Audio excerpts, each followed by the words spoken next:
In this video, I want to do a couple of example problems utilizing the concept of half-life. So remember, half-life is that idea where the time that it takes for the concentration to drop to half whatever the initial concentration is.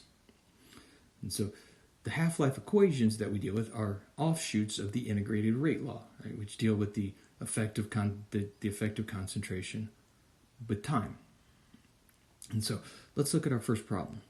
So here we're told that iodine dissociates at 625 Kelvin with first order kinetics and a rate constant of 0.271 reciprocal seconds. What is the half-life of this reaction? So what are key? So key clearly is we're dealing with half-life here, right? Because we're told that. Now, notice we are given the temperature. A lot of times in kinetics problem, the temperature is just given because temperature is important, right? Because temperature, right? If we change the temperature, we change the rate constant.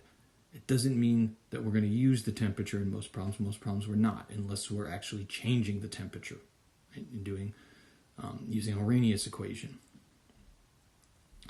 But what we're given here is the rate constant, and we're given the overall order.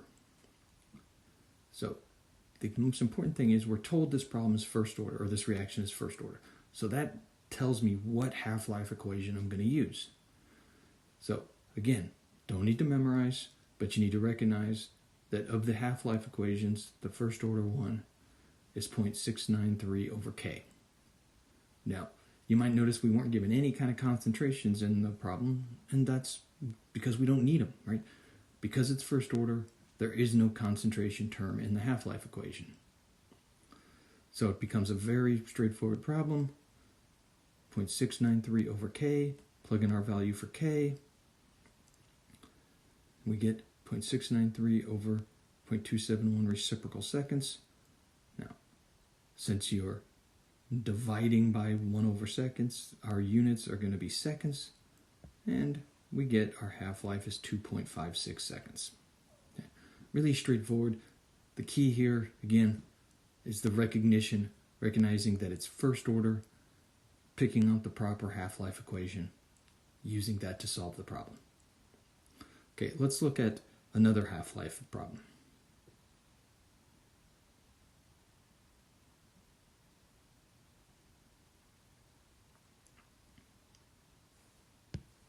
So here's the problem that would be given. So a first order reaction, again, first order, right, we're told, has a half-life of 26.4 seconds. How long does it take for the concentration of a reactant to fall to 1/8 of its initial value? Okay, so this is another really common question, especially when we deal with first order kinetics. So what you want to recognize here is that we're being told it's first order, and we're being asked to when it falls to 1/8. Now, sometimes they'll give you percentages. So if we were given 12.5%, right, that would be the same as 1/8. But the thing is to recognize is to get to 1/8 involves a certain number of half-lives. Because in the half-life problem, remember you're going to from 1 to 1/2 to 1/4 to 1/8, etc. So to get to 1/8 took 3 half-lives. So we're told what the half-life is, 26.4 seconds. So it took 3 of those half-lives to get to 1/8. Now, mathematically, right, pretty straightforward. Again, we know it's first order. So we're going to plug it in here, and we're told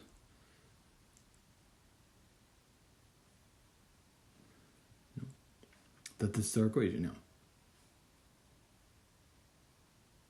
if I want to find K, right, I could find K,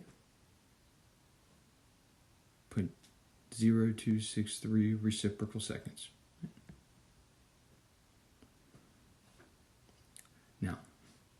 Now that I've found K, right, so a lot of times in these problems, what we're really using the half-life equation is to solve for the rate constant.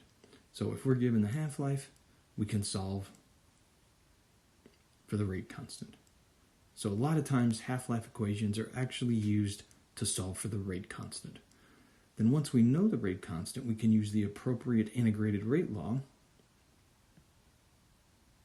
to figure out the actual time that it takes.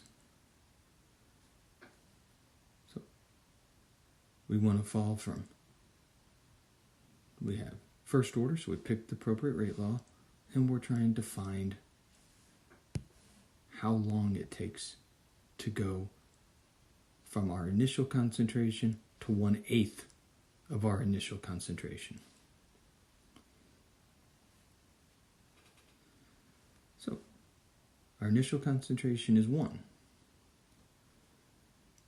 1/8 we can represent decimally as 0.125. So this is also an example of whereas sometimes we might be asked to do something like this and not be given actual concentration numbers. I mean, they've told us how the concentration falls, so it's falling to 1/8 of its initial value. So if we pick, it doesn't matter, we can pick any number as the initial value and know that the value after time t is 1/8 of that. So it's just easy to pick 1 and 0.125, but you could pick any number here. And as long as you picked 1/8 of it and put it here, then you'd have the right relationship. So it's 1/1/8. Plug in our rate constant, don't forget the negative sign, and then just solve, right? Natural log of 1 is 0. That's also a nice reason to use 1 if we don't know the concentration because it falls out. So now it's just a matter of solving for t, right? 79.1 seconds. So to fall from 1 to 1/8 took 79.1 seconds for this reaction. Now, this is a perfectly valid way to do this problem. This is nice. You're going through the mathematics using the appropriate equations, and this method can be used to solve any kind of problem under this, whether it's first order, second order, zero order, whatever. You just pick the appropriate half-life equations, plug in the numbers as you're given.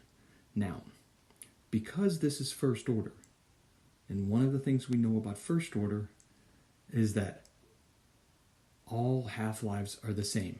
So it takes exactly the same amount of time to go from here to here. Took 26.4 seconds to go from here to here. Also took 26.4 seconds to go from here. Took 26.4 seconds. Now, this works because it's first order, and first order has a constant half-life. There's no concentration dependence on the half-life. So instead of doing this, we could have also done just a simple how many half-lives. We could have taken the half-life, times it by 3 half-lives, and we would have gotten 26.4 times 3. We would have gotten 79.2 seconds. Right? We would have given essentially the same answer here. So in this particular problem, because it's first order and we're falling to an even half-life, right? So we have 1, 2, 3, 4 half-lives. We can do this approach and it's pretty straightforward. Now, if you didn't recognize this, you can do the math and it works just the same. Now, we want to understand, of course, how to do the math here, because what if it doesn't fall to an even half-life, right? What if it, is zero order, first order, right? So what if they just want to know how long does it take to fall to not necessarily 1/8 of its initial value, but how long does it take to fall to, 36% of its initial value, right?